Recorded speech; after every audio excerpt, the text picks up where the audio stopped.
Right, so my presentation, yeah, so just to start with, just a bit of context about the Lifelong Learning Centre. So we are part of the University of Leeds, and we're different in the fact that we're a service for mature students across the university. So we support students in their faculties, but we're also an academic school that run our own programmes. So for a service, we provide academic skills support, pastoral support, we'd have careers guidance, on-course support. So it's more specialist support for mature students. Obviously, we have careers centres and everything on campus as well, but it's just that additional support for mature students. And the academic school, we run 9 different programmes and a mixture of different things aimed at normally mature students or students from underrepresented backgrounds. So our students, it's a really diverse cohort. So we have foundation years. This attracts standard age students as well as mature students. And we also have part-time students as well. So we run different foundation degrees that run on to BA top-up. So they're sometimes with us for a really long time, for up to sort of 6 years. We have apprentices, and as I've mentioned, we have standard age mature students, as also we have undergraduate mature students across faculty. So it's a really diverse cohort, and they're from normally the local community as well, and they also they're quite often not always digital literate, so they sometimes experience issues when they're starting programme, and they're not as confident with IT as maybe the standard age students. Are these slides still moving on for us, for everyone? I'll take that as a yes. Yes, they are. Yeah. Yes, yes. Yeah, okay, thank you. So we chose Differ for different reasons. We were using Facebook, so we were using Facebook communities for each programme, and these were really well sort of run, and they were doing really well, and they started to drop off a little bit. The more popular ones tended to be the mature student Facebook communities, but we felt that these weren't very inclusive, and we know some people didn't want to be on Facebook because of their, having to share too much information. And also we knew people had WhatsApp groups, but we knew that some people were sometimes left out of these accidentally. And again, you have to share your telephone number, which isn't always ideal. So I came across Differ through somebody who works with Lars, who I've met at a conference, and this was a couple of years ago, and I was interested in using Differ, and we'd started having conversations, and then all of a sudden I thought, yeah, we definitely want to use this. We really like the functionality. It was obviously designed for university students in mind. It was nice and informal, it was inclusive in the fact that you only have to share a picture, and it doesn't even necessarily have to be of your face. So it was just an ideal platform for us to use. So the pandemic sort of hit, and it sort of exacerbated the need for something like this, especially at the start of last academic year, for new students to have to recreate that space. As at the Lifelong Learning Centre, we're really lucky in the fact we have physical spaces. So we have a resource area and we have a common room, which are often really busy, and it's really nice to see students naturally interacting with each other across programmes, so not necessarily in their year groups, but also on different programmes and different ages. So it was a really nice space, and obviously that was removed at the start of last academic year. So Differ really felt like it was a really good time to sort of start using it. So we started using it to try and improve that sense of belonging that they weren't going to have in that physical space. We wanted it to be purely student-led. So I know that Differ's been used in different ways by different people, but we didn't want any tutor presence. We really wanted to be a student-led community, and without any staff, and a real safe space for them to just sort of get to know each other and to keep it informal. We also wanted digital student mentors to monitor the space, and just to help with sort of getting, especially the new students, just to settle in, and to just be there to ask any questions, and just to share their experiences as well, really. So how it worked, so we recruited about 16 digital student mentors. This was across about 9 different programmes, so we had a really good sort of spread of people with different experiences, different ages. So we had some of the standard age mature student mentors, and we have mature student mentors as well. So all different kind of diverse student body was represented in those student mentors. We created some training, and we delivered this online to make sure that they sort of felt supported. And we also created a handbook just so they had something to refer to.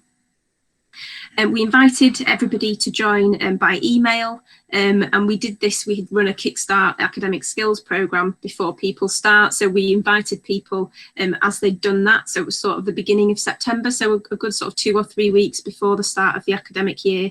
And we also invited current students because we just thought that it would be nice for them to have somewhere to just come together in case they didn't already have something set up because of the pandemic. We had different communities, so we had communities set up for the whole lifelong learning centre, so quite a big community, and then we had the course communities and then the year group communities as well. So people generally were in about 3 unless they were on a foundation year. In the course of using Differ, we had over 280 people join, and there was 8,700 messages sent, and the app was opened over 24,000 times.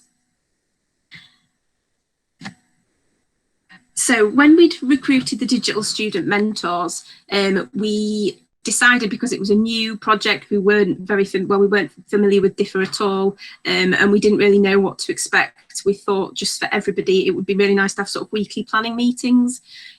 So we met weekly with the mentors and myself and my colleagues who helped me with the project.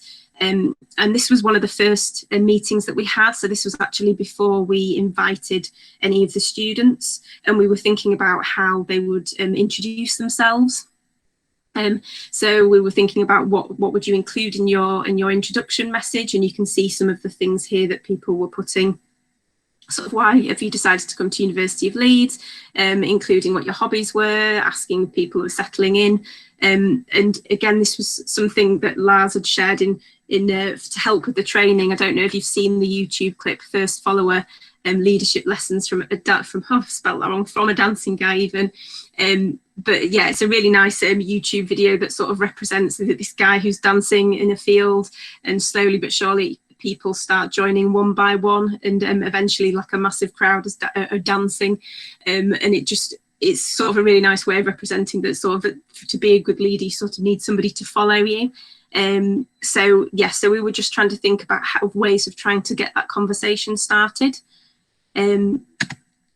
So again, this was just some of the things that we started to talk about, sort of what questions do you use, having an open question, so no yes, no answers, trying to keep it as open as possible, and to try and encourage those conversations going.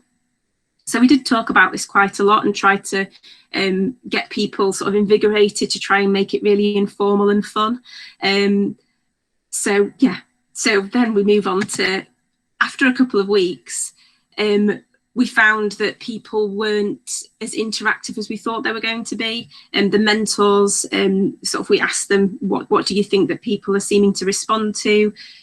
People were responding generally about subject area things, and when they were asked if they had any concerns or worries, they were answering to that. And it was, I think it was week 2, so after we sort of asked everybody to join, and it was maybe the week before induction week, and the mentors sort of felt like they were sort of having a bit of a conversation between themselves, and that nobody was really responding to them. So that was a sort of really, sort of at the time, quite an interesting, now I've looked back, an interesting moment, sort of realising that obviously we were struggling to get that conversation started as humans, if you like. So a couple of weeks later, actually, Beau, if anybody's used Differ, the chatbot, he didn't exist, if you like, when we first started using Differ, and he was introduced, I think, in the 2nd week. So when that conversation was happening about not being able to sort of get the conversation started, but Beau was sort of just been introduced at that point, so we were quite unaware of how he worked. So we sort of got to know him as from this point onwards, really. And we had a sort of one of the questions that we asked the digital student mentors is, what was one of your favourite interactions on Differ this week? And this is something that somebody put, which was a really nice thing, that they had a really nice interaction with somebody else through Beau introducing us, and the icebreaker was, what is the one thing you hate that everyone else loves? And then we got on to discussing Yorkshire puddings at Christmas dinner. And anybody who's from the UK, or I don't know if you have Yorkshire puddings anywhere else, that's quite a nice, informal, slightly amusing conversation that, you know, I think we started discussing it in the planning meeting ourselves as well. So it really did generate that conversation between the two mentors, which was really nice. So then we started having a conversation about maybe using Beau and the icebreakers to just trying to get to know each other a little bit better. So a couple of the mentors suggested a specific time using Beau to generate these conversations. So they did it in two of the mature student communities. Again, by this point, the standard age communities just weren't as successful as the mature student communities. And they were really successful, these icebreakers. People sort of got to know each other within a course, so again across year groups, which I think is a really nice thing for students to be able to do, obviously getting experience from other people.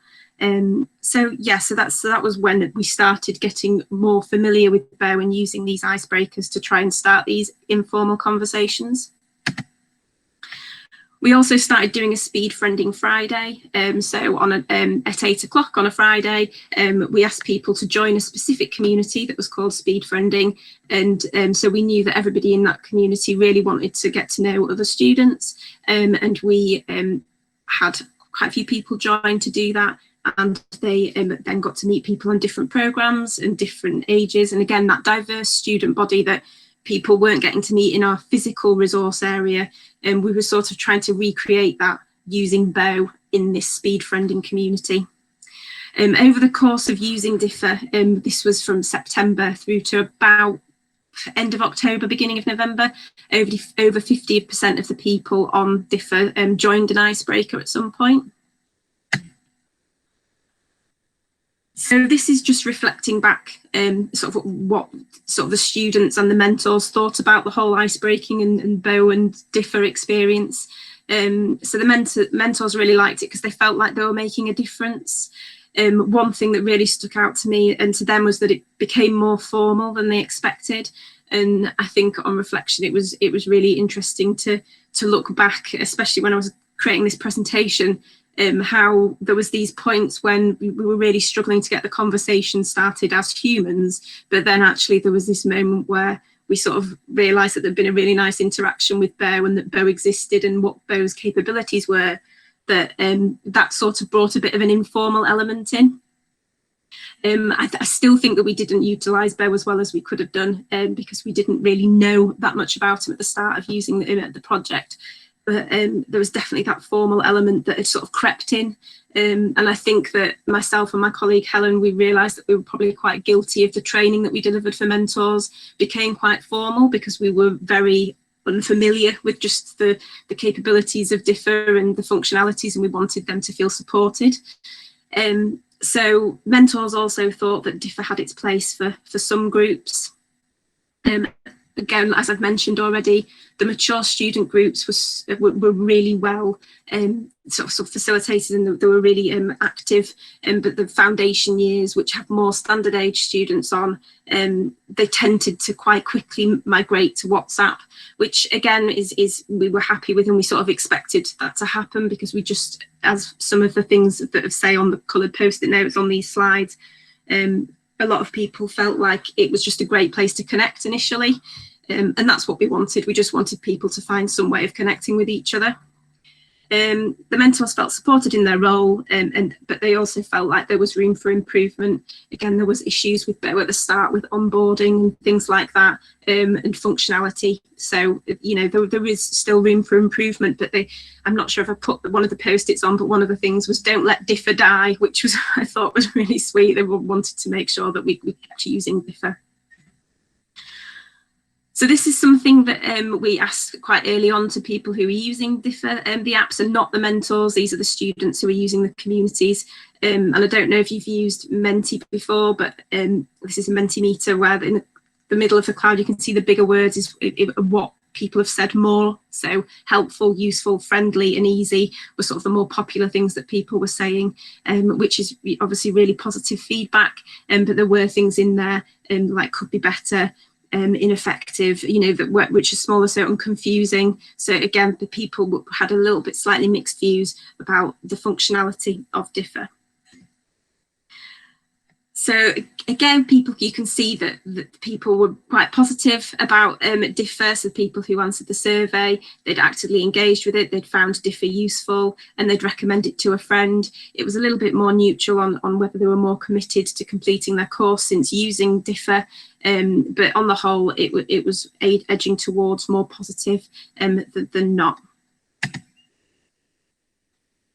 So again, these are the slides where people were saying that they found it really helpful to initially connect with people, which was really helpful. Again, I think the ones in pink was somebody on a foundation year, a standard age student. So I thought that was a really nice positive thing. So the people who were younger still found that they got use out of it, but they did quickly migrate to something else.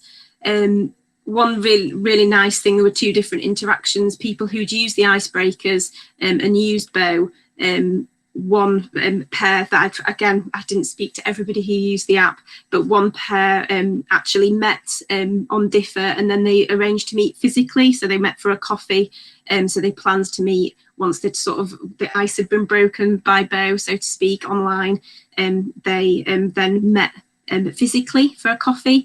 And then the other one, which was a nice bit of feedback, was somebody who had used the app and been chatting to somebody on a different year group within their course. And then they actually went to a study group, face-to-face study group. This was in between two of the lockdowns. And they actually realised, they started talking to somebody and they actually realised it was the person they'd been talking to on differ. So they actually got to meet each other face-to-face by chance as well, but they'd already met each other. So that was a really nice positive piece of feedback as well, where Beau had done his job. So differ, again, just the numbers, the first sense of belonging, people felt like differ did help to increase their sense of belonging and they felt were part of something. One really nice, again, thing that a student said was that a mature student had felt that when they went, had a place on differ and they felt like they really belonged to their course and they'd had that really good sort of start, but they had to go and collect their ID from campus. And campus is obviously very mixed, but it probably has the more standard age students if you look straight away. And I think they went on campus and they felt a little bit out of their depth, but they remembered that they had that community on differ and online of their course, and they felt like they really were part of something, which again I think is a really nice addition to what differ had created.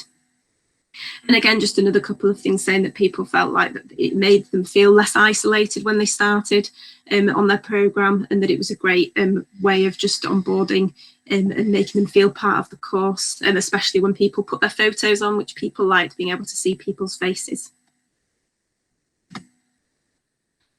So what we do differently, so we, again, as I said, we decided that the functionality, the students said it as well, that the functionality, we didn't really understand fully what differ and Beau were capable of. So the icebreakers, again, we only really started using them sort of when the app started to be used less by some of the foundation years. So we didn't really get to tell people fully what the capabilities were at the start. So that was something that was fed back to us. We would probably prefer to invite people by text message, because we felt that email, it was getting a little bit confusing which link they had to sign up on. The informality, again, the icebreakers really helped to bring that informality back, and remind us of trying to make those informal conversations. But feedback from students was that it did get quite formal. So that was definitely something that we wanted to improve on. And looking back at the training and changing the training just to try and encourage that informality a little bit more, rather than making it to sort of, this is your role and you need to signpost students here if they ask this, or, you know, so that was definitely something that we wanted to think about as well. And the post-it notes were just obviously saying things that that people thought that they didn't know how to use it properly. One thing when it came to the icebreakers, again, is sometimes people felt like they joined an icebreaker and they didn't always get matched up with somebody because the other person might not have got involved. So that's where the speed friending Friday, which again, maybe we started a little bit late, helped, because we knew everybody in that group wanted to meet somebody else. So we've started using Differ again for this academic year, but we've started to do it a lot sooner. So we've invited people after the live Kickstart session, the pre-entry programme. So we started inviting people from April, and this is starting to build momentum now. We're starting to join more people. So with a view to probably everybody being in situ, if you like, in those communities by sort of August time. We're inviting students by email and then also by text message as well, just so that they have a bit easier way to join on their phone. I've created a Differ guide to get the most out of Beau. So again, that functionality of Beau that we weren't sure that we were getting the most out of when it comes to the icebreakers, and also the great ask a question function, which I really like, because it sort of appears that you're asking it anonymously to start with. And going back to the dumb questions that we were talking about at the start, I really like that there was sort of just that anonymity to it. So again, making more of that by creating this Differ guide, which we've started sending out to students when we ask them to join. We're only using it for incoming students because, again, we feel those current students have already got their place in other social media or different platforms.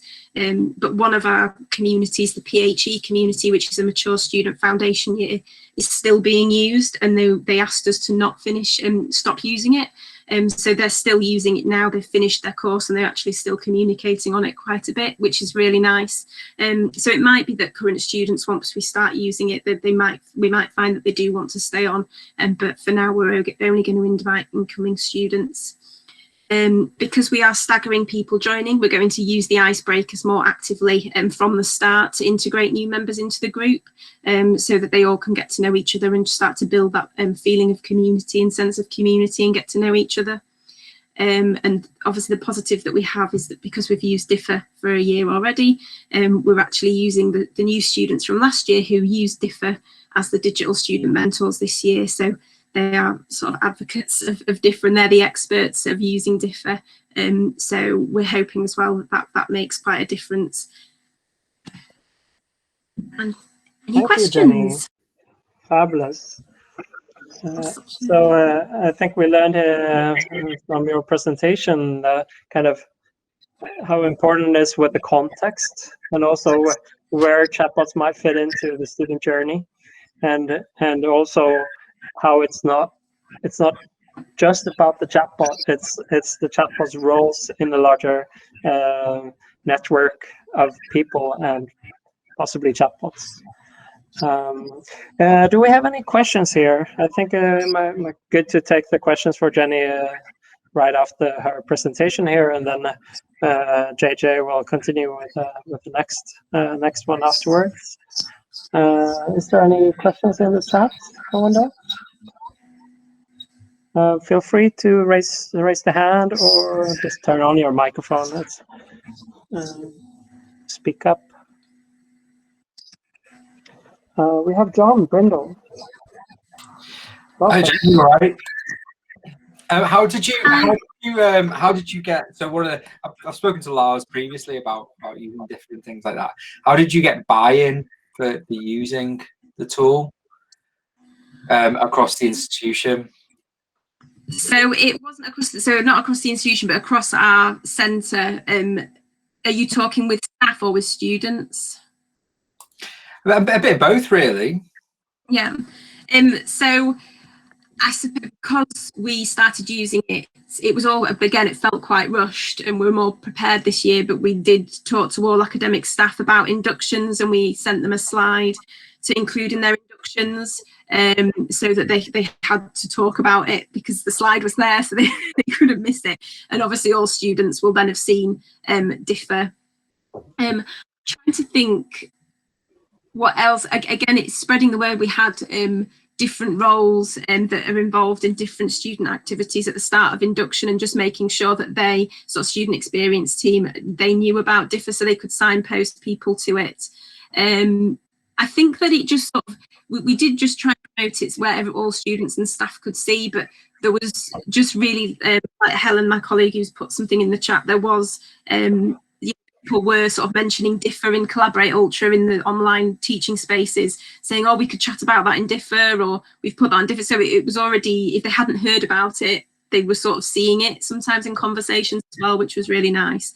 But we definitely hope that starting it earlier from the pre-entry programme this time, that it will hopefully improve uptake, and using the text message this time as well, we're hoping that it will improve, and with the guide, just to try and make it easier.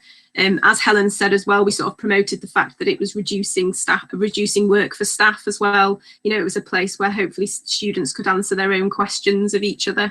So it worked quite well. That looks great. No, it's brilliant. Yeah, I'm always curious about getting buy-in, because it's I think you're similar to us in terms of size and scale, and we always find it difficult to get buy-in from anybody. Yeah, no, yeah, it's, I think the less work for people was a big thing, like Helen says, and trying to just get an easy piece of promotion that people could share to their students really helped.